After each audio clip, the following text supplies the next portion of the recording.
A very critical day for the BJP as NDA allies, over 30 of them, are coming to Delhi. And we have with us Mr. PawanKalyan, a very popular politician from the state of Andhra Pradesh, and the chief of Jan Sena to speak to us. He is also one of the invitees to the meeting. Thank you, sir, for speaking to us. Thank you.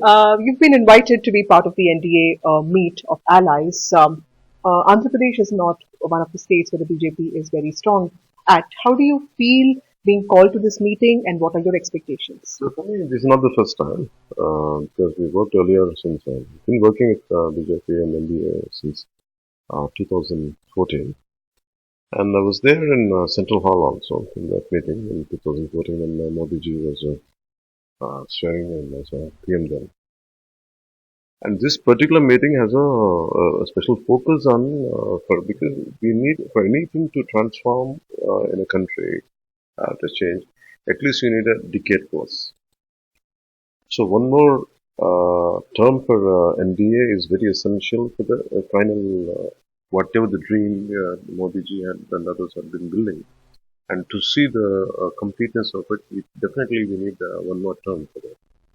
I think this entire meeting of NDA partners would decide that and make sure that NDA should head the upcoming elections under Modi ji's leadership.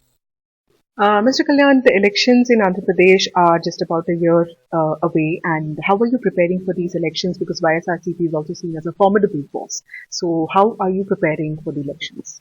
Where do you think it's here? It will be less than that. Maybe it's a few months from now. We don't know. It all depends on the state government.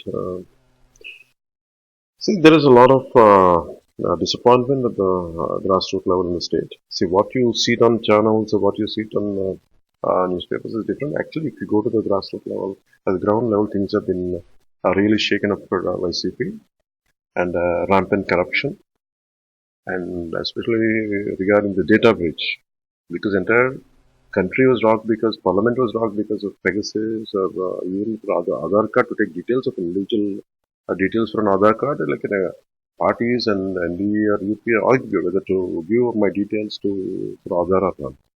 So imagine such kind of personal details.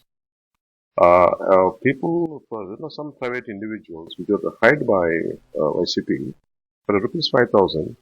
That means per day 164.33 paisa. And they're collecting the data of 23 points, like, and including they're taking the iris and iris reading and Aadhaar, bank accounts, and such sensitive data is being stored in certain data centers in somewhere in Telangana. And this entire issue is creating a lot of insecurity amongst the public and law and order. There is no employment, and infrastructure is at its worst. And farmers have not getting the right price for their crop. And employee salaries are not coming on time.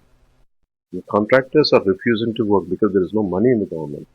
These guys are taking loans at the rate of 10%, 8%, more than that, and almost till 10%. I think they have taken recently a loan, and they're giving it to whatever they're running the government like that. It cannot be. They cannot go on like this for a longer time. So eventually, so this is where that people are. Why people are coming? Lakhs of people are coming. Why to my meetings is because they need someone to question this, and that's where Janasena is holding, gaining support. And eventually, I think we will do good. To what extent, as time has to say. Mr. Kalyan, what is the news about the alliance? Is it firmed up? And there's a lot of talk about TDP also being part of the India alliance. Yeah. What is the news on that front? And is it for sure that you're also you'll fight the elections with BJP? See, for me, it is like this. If there is a formidable government, I mean, person is there and the whole party is there which is running the government, so all the opposing forces should come together and fight. That was my thought. And in fact, we did like this in 2014. Of course, everyone had their opinions and differences, and something that NDA, the thing had been a little shaky in 2019. Didn't forward, but it was a bit shaky. In post 2019, again, I myself, we gathered, and me and BJP and the leadership Modi ji came, because personally I have a lot of good connect with the Modi ji. And we came together as a Janasena and BJP. And TDP was always there, and they had some kind of understanding which they had to come, which they are doing it on from their side. I can't speak on TDP's behalf. I hopefully think all three would come. That's what I'm looking at. So my last question to you, the question is, who would be the CM of an alliance if it takes place of the TDP, BJP and your party? Would you also be one of the CM contenders? See, that's how it looks. From because if my party supporters are like, they would want to see me as the same contender without a doubt, and the TDP is the same contender, and also from BJP side, it all depends on the strength each one has gained, momentum, how much the traction, how much was there at the will be there at the ground level. All these factors come together. For us, the priority all of us are looking at is not who is the CM, it is for the to give a kind of stability for the state and take it towards the developmental approach. That's what we're looking at. So the priority is we are not fighting who the CM should be. We are struggling how to come together to overthrow this government and to give a stability to the to overthrow YCP government to give a stability to the people of Andhra Pradesh. Thank you, Mr. Kalyan. So that was PawanKalyan, the chief of Jan Sena, who was telling us that tomorrow's meeting will actually set in focus another term for the NDA. And he was also telling us about the CM contenders among the party and the possibilities of the TDP joining the NDA alliance.